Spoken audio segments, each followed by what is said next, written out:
Assalamu alaikum everyone. Today we are going to discuss question number 13 of binomial form exercise 8.1, that is show that 9 raised to n plus 1 minus 8n minus 9 is divisible by 64. शायद आपने ऐसे questions principle of mathematical induction में भी पढ़े। तो वहाँ पे क्या होता है कि अगर आपके पास ये होता, ठीक है, तो आपको दिखाना है कि इज डिविजिबल बाय 64। आपको सॉल्व करके लास्ट पे आपको कुछ कॉमन निकालना होगा 64 और भी कुछ, ठीक है। जब आपको कॉमन 64 निकलेगा तब आप कह सकते हैं कि ये क्या है, डिविजिबल बाय 64। मगर इस वक्त जो है ना, ये हमें किस मेथड से करना है, बाइनोमियल फॉर्म से। आप देख सकते हैं यहाँ पे कितने टर्म्स हैं, 3, 9 रेज पर n plus 1 minus 8n minus 9। Binomial form किस पे अप्लाई होता है, यहाँ पे 2 टर्म्स होनी चाहिए, ठीक है, तो और रेज्ड पावर कुछ होना चाहिए n।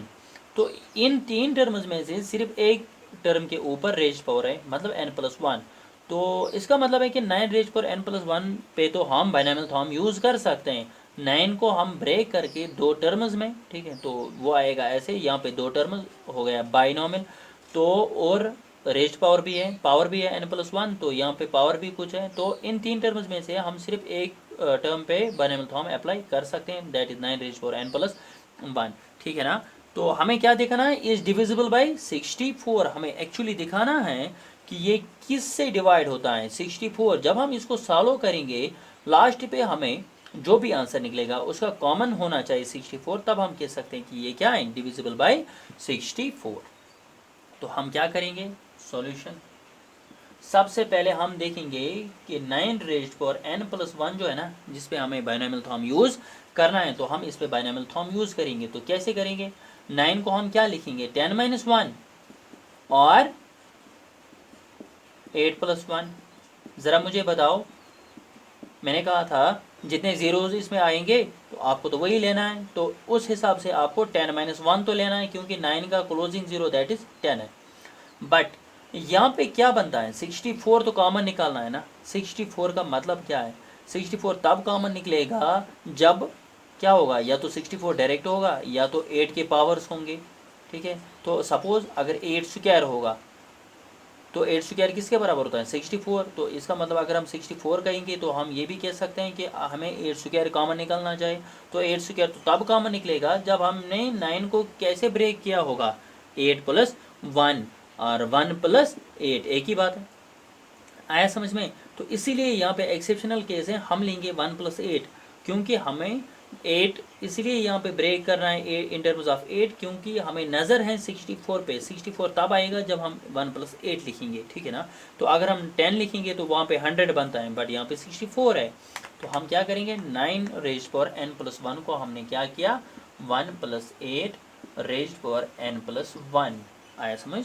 तो अब हम क्या करेंगे, इस पे बाइनोमियल फॉर्म अप्लाई करेंगे। तो बाइनोमियल फॉर्म कैसे अप्लाई करते हैं, जैसे लिखते हैं ना NC0, तो वहाँ जो था वहाँ पे n है, यहाँ पे पावर क्या है, n प्लस 1, तो हम लिखेंगे n plus 1 C0।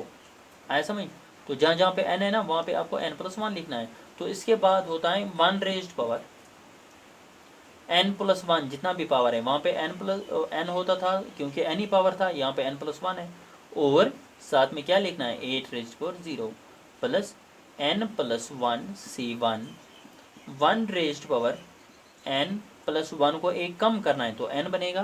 8 raise power 0 के बाद आएगा 8 raise power 1 plus n plus 1 C2, 1 raise power n minus 1, 8 raise power 1 के बाद आएगा 8 स्क्वायर। आया समझ, plus so on, plus last पे क्या बनता है, n प्लस 1 C। तो वहाँ पे होता था n C n, तो यहाँ पे क्या आएगा, n plus 1 C n plus 1। यहाँ पे 1 रेज पावर 0 है, क्योंकि फर्स्ट टर्म है 1, n प्लस 1 एक एक कम करके लास्ट पे कहाँ पूछेगा, ये 1 रेज पावर 0 पे। और यहाँ पे जो 8 स्क्वायर है ना, ये लास्ट पे कहाँ पे आएगा, तो इसका जो पावर बनता है लास्ट पे वो आएगा n प्लस 1, ठीक है, इतना। तो इसके बाद हम क्या करेंगे, मैंने कहा था जिसके साथ भी 0 होगा उसका वैल्यू 1 ही होता है। 1 रेज पर n प्लस 1, 1 को कितना भी पावर आप रखोगे तो वो तो 1 के ही बराबर आएगा।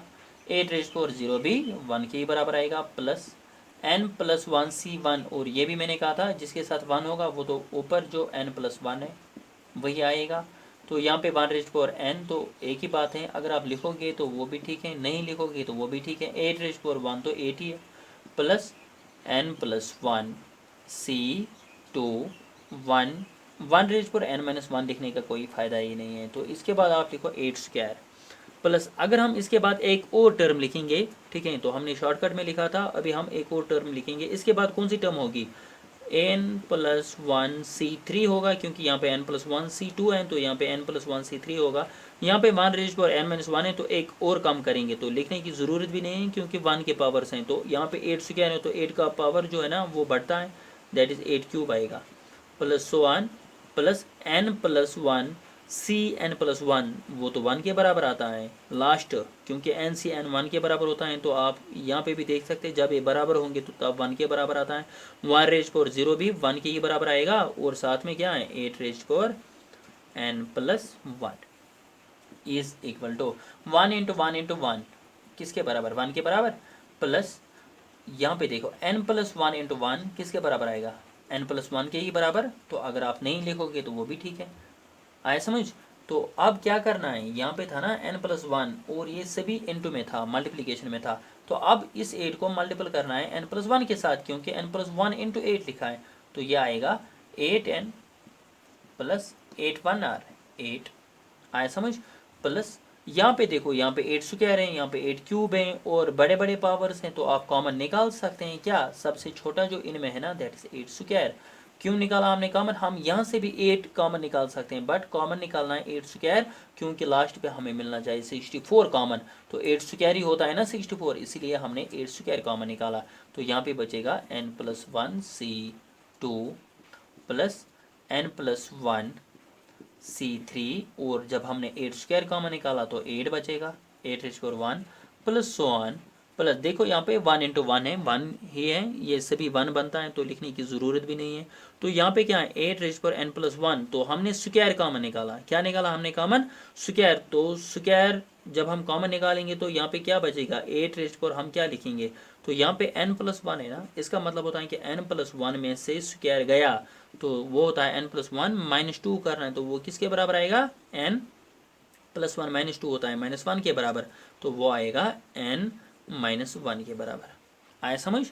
तो अब क्या करना है यहाँ पे, तो आप अच्छे से देखो, यहाँ पे 1 + 8n + 8n, तो +8 जो है ना, अगर हम 1 के साथ मिलाएंगे तो ये तो 9 बनेगा, प्लस 8n साथ में रहेगा, और प्लस 8² होता है 64, और ये जो इतना लंबा जो है, आप सीधे कुछ नाम यहाँ पे रख सकते हैं। सपोज हमने रखा m, आए समझ, वायर आप लिख सकते हैं। हमने m किसके बदले लिखा, m हमने लिखा n+1 C2 plus n+1 C3 8⁻1 plus so on plus 8⁻n-1 is equal to, अच्छे से देखना यहाँ पे, तो इसका आंसर जो है ना 9⁻n+1 का, वो क्या आया 9 + 8n + 64m। तो अब हमें क्या करना है, हमें एक्चुअली सिर्फ 9n+1 नहीं करना था, हमें 9n+1 - 8n - 9 करना था। अगर यहाँ पे देखो, यहाँ पे क्या आएगा 9n+1 है ना, तो हम क्या करेंगे, इसको दोनों साइड से -8n - 9 लिखेंगे, तो क्या बनेगा, ये जो है ना यहाँ पे 9n+1, लेफ्ट हैंड साइड में हम लिखेंगे -8n - 9, तो इस ऐसे ही आपको 9 + 8n + 64 आंसर है, ये 9n+1 का, और हमने लेफ्ट हैंड साइड में -8n - 9 लिखा, तो यहाँ पे -8n - 9 लिखना है, क्योंकि इक्वेशन है तो दोनों साइड से लिखना है। तो आप अच्छे से देख सकते हैं, यहाँ पे +9 है तो यहाँ पे -9 है, कैंसिल हो गया, 8n है तो -8n कैंसिल हो गया, तो आपका जो आंसर आ गया दैट इज 9n+1 - 8n - 9 किसके बराबर है, 64m। तो आप मुझे बताओ, अब ये 64m के फॉर्म में आ गया, तो जो भी नंबर डिविजिबल बाय 64 होता है वो किस फॉर्म में होता है, 64m। या आप कह सकते हैं कि जितना भी यहाँ पे उसको हमने कॉमन क्या निकाला, या मल्टीपल है 64, तो वहाँ पे मैंने आपको क्लियर किया है कि जब भी डिविजिबल या मल्टीपल होता है तो वहाँ अगर 64 है तो आपको 64 और समथिंग आएगा। यहाँ पे भी ऐसे 64m है, तो साथ में क्या है 64 ही है ना मल्टीपल में, तो आप कह सकते हैं विच इज डिविजिबल बाई 64, क्योंकि 64 m को 64 डिवाइड करता है, क्योंकि 64 कैंसिल हो जाएगा, आंसर m निकलेगा फिर। तो आपको इतना ही लिखना है, विच इज डिविजिबल बाई 64। आया समझ में? तो ये था क्वेश्चन नंबर 13। अब इसके बाद क्वेश्चन नंबर 14। क्वेश्चन नंबर 14 क्या है? प्रूव दैट समेशन, इसको बोलते हैं summation, r raised for 0 to n 3 raised for r NCR is equal to 4 raised for n। आपको चेक करना है कि ये इसके बराबर है। तो अब आपने आज नया कुछ देखा, समेशन। तो समेशन का मतलब क्या होता है? आप यहाँ से देखो, ऐसे होता है समेशन, इसको बोलते हैं समेशन, SUMMATION। समेशन होता है actually sum of the terms, जो भी आपके सामने टर्म्स हैं उनको क्या करना है? सम करना है। तो जैसे अगर हमारे पास सपोज होगा x रेज फॉर n, यहाँ पे है कुछ वैल्यू n, तो अगर यहाँ पे n है तो n होगा, n is equal to 0 to 5। यहाँ पे जो है ना, आपको n को वैल्यू देना है 0 to 5। जैसे ही आप यहाँ से स्टार्ट करोगे 0 to 5, तो सबसे पहले आपको क्या देना है? 0। तो ये क्या आएगा? x raise for 0। इसके बाद होता है 1, तो ये आएगा x रेज फॉर 1। इसके बाद क्या पावर देना है? 2, ये आएगा x रेज फॉर 2। फिर आपको वैल्यू क्या देना है? x raise for 3, x raise for 4, x raise for 5। कहाँ तक? 5 तक। ये जो अपर होता है इसका मतलब है कि यहाँ पे आपको स्टॉप करना है और यहाँ से आपको स्टार्ट करना है। तो बट ये जो है ना, इसका मतलब मैंने क्या बताया? समेशन सम ऑफ टर्म्स, ठीक है ना। तो यहाँ पे ये जो टर्म्स है ना, इनको आपस में क्या करना है? सम करना है। आया समझ में? ये जो इतना लंबा है ना, x raise power 0, x raise power 1 and x raise power 5 तक, इसको हम शॉर्टकट में लिख सकते हैं एक्स रेज पावर n, क्योंकि एक्स तो हर जगह सेम ही है। पावर चेंज होते हैं ना, कहाँ से? 0 से 5 तक हम लिख सकते हैं x raise power n। Power को हम वैल्यू देंगे n रेज पावर 0 to 5, तो हमें खुद ही समझ आएगा कि ये एक्स रेज पावर n का हमें वैल्यू चेंज करना है फ्रॉम 0 to 5। आया समझ में समेशन का मतलब क्या होता है? तो अब तो हमें यहाँ पे क्या करना है? प्रूव करना है हमको। क्या ये जो है ना, यहाँ से left hand side right hand side के बराबर, तो हम क्या करेंगे? देखो प्रूफ कैसे हम करेंगे। हम लेंगे लेफ्ट हैंड साइड, तो आप ले लो राइट हैंड साइड, क्योंकि राइट हैंड साइड इजी है सॉल्व करना। तो राइट हैंड साइड क्यों इजी है? तो आपने अभी देखा 9 को हमने ब्रेक किया, ऐसे ही हम यहाँ पे 4 को ब्रेक करेंगे। तो 4 रेज्ड फॉर n। तो अब 4 का मसला है कि 4 को हम कैसे ब्रेक करेंगे? 2+2 लिखेंगे या 3+1 लिखेंगे? 2+2 लिख 2+2 भी लिख सकते हैं, 3+1 भी लिख सकते हैं। बट यहाँ पे आपको दिख रहा होगा कि 3 रेज्ड फॉर n है, तो इसका मतलब है कि हमें 3+1 लिखना है। तो सब ये जो 1 आता है ना, इसीलिए आप 1 को पहले लिखा करो, क्योंकि अभी आपने देखा था 9 को मैंने क्या लिखा था? 1+8। वहाँ पे भी मैंने 1 पहले रखा था, क्योंकि ये इजी बन जाता है। तो वैसे भी आप 8+1 भी रख सकते थे। तो यहाँ पे 4 है, तो मैंने लिखा 1+3, ऐसे ही। तो अगर ब्रेक किया 1+3 या 3+1 में, तो सबसे पहले मैंने 1 रखा, क्योंकि ये इजी बन जाएगा। रेज फॉर क्या है? n।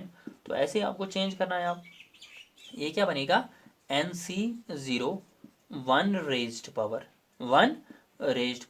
n, साथ में आएगा 3 raised power 0 plus NC1 1 raised power n minus 1 3 raised power 1।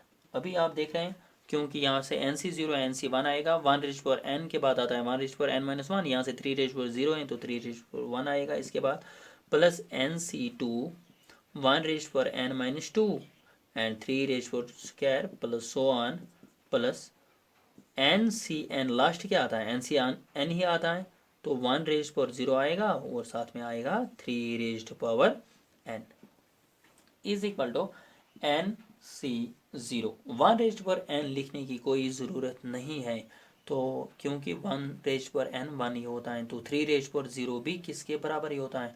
अच्छा, आप ऐसे ही लिखो 3 रेज्ड पावर 0 प्लस, बाद में हम देखेंगे NC1 ऐसे ही आप रखो, क्योंकि यहाँ इस वक्त आपको वैल्यूज़ नहीं देखने हैं।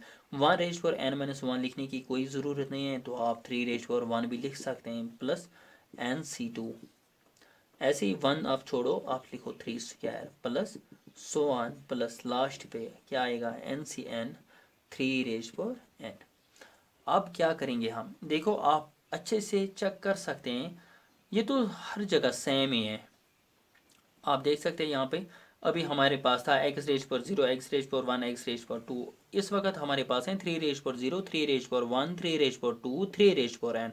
तो हम शॉर्टकट में लिख सकते हैं ना 3 रेज पावर क्या, अगर हम लिखेंगे ना 3 रेज पर r n, तो हम नहीं लिखेंगे इस वक्त, क्यों, क्योंकि इसमें n है।